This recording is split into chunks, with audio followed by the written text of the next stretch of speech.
Ganda ng araw ngayon, sarap salubungin. Syempre, pagpasalamat natin sa Lord yan kasi sa Lord galing yan. Di ba? Sabi nga sa salita ng Diyos, ang ating Bible verse natin ngayong araw na to ay ang Kawikaan chapter 3 verse 5 to 6. Kay Yahweh ka magtiwala buong puso at lubusan at huwag kang manangan sa sarili mong karunungan. Sa lahat ng iyong gawa, siya nga'y alalahanin upang ikay patnubayan sa iyong mga tatahakin. Diba?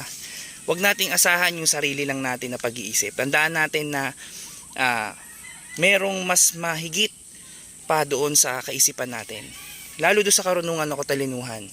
Mas higit pa rin dyan ng Lord. Hayaan mo na ang Lord ang magbigay sa iyo ng karunungan upang magtagumpay ka sa lahat mong gagawin.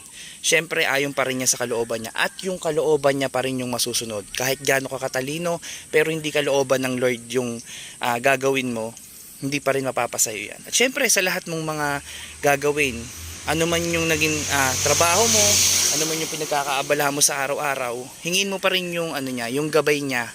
Kasi, alam mo, ang patnubay ng Lord, palaging kabutihan. Huwag mong iasa sa kasamaan o sa kaaway.